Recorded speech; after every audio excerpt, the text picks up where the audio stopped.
Welcome back to the Dadskillz car channel. And in this episode, I thought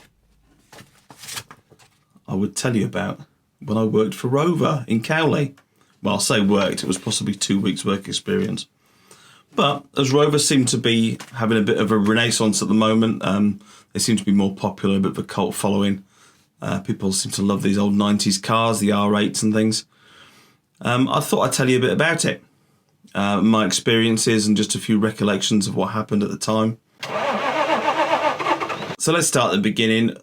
Me and my family moved to Oxford in the early 90s. We moved down there from Yorkshire, and having only been there a very short amount of time, you couldn't fail to understand and recognise the importance of Rover in the area.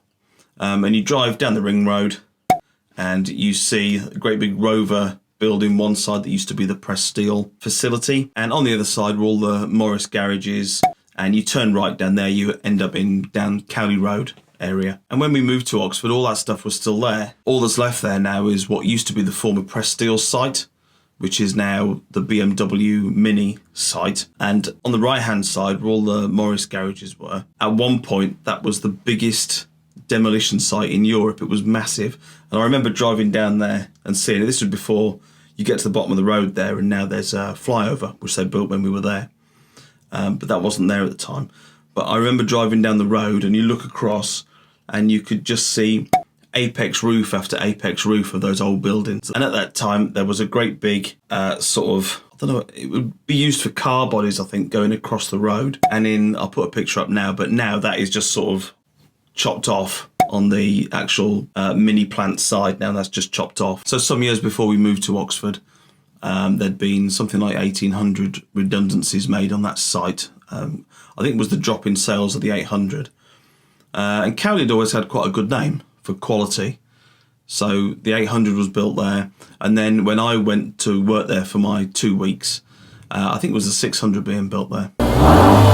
So how did I end up going to work at Rover, and what department did I work in? Well, I went to school at Wheatley Park, which is obviously in Wheatley, not too far away, on the outskirts of Oxford, a little village outskirts of Oxford. And being of GCSE age, you have to go and do a work placement. I'm sure you all remember that.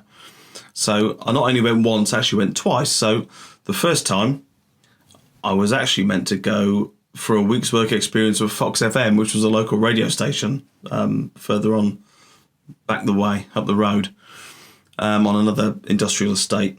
I think it was near Unipart, actually, where the Unipart used to be. That fell through for some reason. I think someone nicked my place. So I ended up getting a work placement at Rover, which was pretty cool. I was the only one who got a place there, actually. So I actually ended up going there twice. I went once in my GCSE year, and I stayed on at school and did a diploma in business or something, and actually got to go back there again. So I've been thinking this is a good video to make, but I thought that all this stuff had been lost, and I certainly thought that this was my sort of leaving memento. I'll tell you about that in a minute. I thought all that had been lost, but I've just not long come back from Mum and Dad's, and she'd kept it all, which is fantastic. So, but I can't actually remember whether this paperwork that I've shown you was my first visit or my second. I've got a feeling it could have been the second. But the date that I went there, that you can see there, December 95, it was almost about 2 years after British Aerospace sold their 80% share to BMW. And then that was early 94, January, I think, something like that.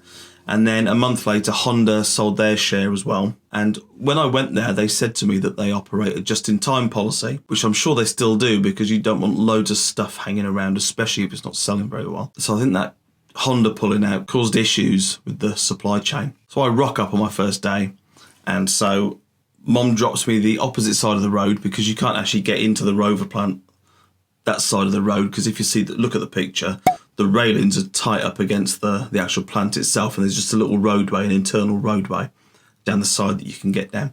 So I get dropped off the opposite side, and there's a sort of subway underneath the ring road, and then I'm in, and I'm placed in the technical illustration department. And it was a very odd placement. I remember I didn't get to see inside the plant itself. I didn't see anything being manufactured. I think they were making 600s at the time. Didn't get to see in the plant at all. And I'm basically locked in an office for a week. And the first time I go, he's got me making some sort of flowcharts and things. And the second week that I go the year later, I have to remake them because he's lost them on his computer. The office was interesting. All the managers all wore the same thing as everyone else, but it was like the grey jacket with the sort of burgundy Rover label there. But all the managers had like a suit and tie underneath without the suit jacket. And everyone else just had normal clothes underneath. And I'd love to know if you worked there during the 90s, because you might know some of the people I'm about to describe. But the guy who was in the head of the office, I'm sure his name was Mark, something like that. I can't remember his surname. But he looked a bit like the guy out of Red Dwarf from the British Empire. We were going to work as a team. But he had a scar on his face somewhere, I kind of remember. But he was very rarely there, so I had his office with a closed door to myself, with glass all around so I could see what was going on. So I basically hid behind the computer most of the time, trying to sneak a Kit Kat in. And another one who stands out was quite an old school guy. I think he'd been there years.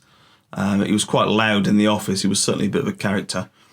And he reminded me of the news anchor from Drop the Dead Donkey that was on at the time. He looked just like him. Young guy that stood out in my mind that I still remember now. He had short hair, hadn't been there very long. And walking down to the canteen one day, he said, yeah, it's a job for life coming to Rover. If you can get in, you need to get in. It's a job for life. And even back then, in 1995, jobs for life were becoming a thing of the past, even if you wanted a job for life. And then some years later, 2009, they actually laid off over 800 people. So who knows whether he was still there or not, I don't know.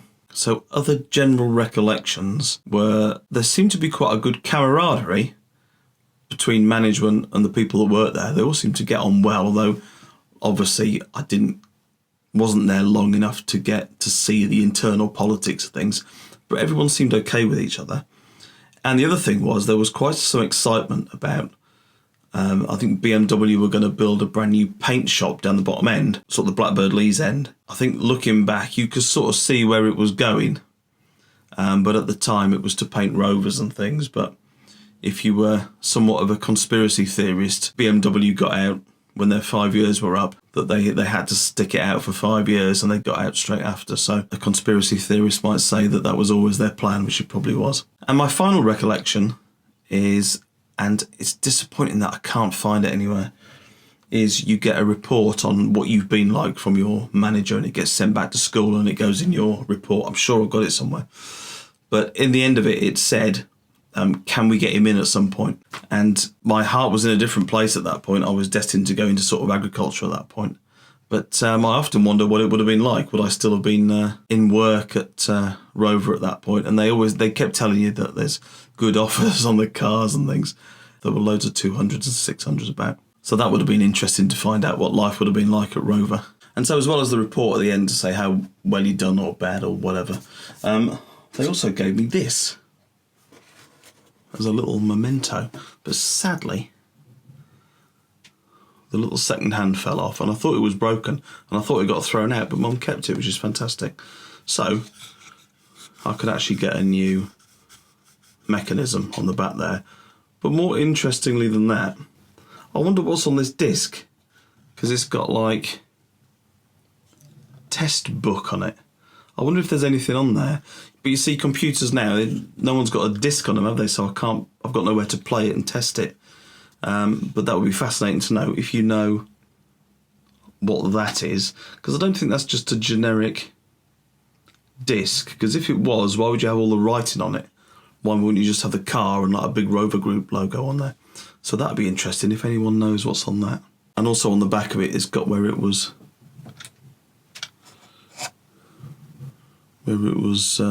mocked up. Ah! So that's it for my short recollections of working at the Rover Cowley plant for all of 2 weeks.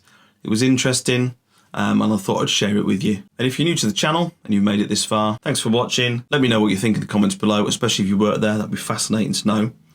Take a look at some of the other videos I've done. YouTube are going to recommend one for you now. And I'll see you again. Cheers.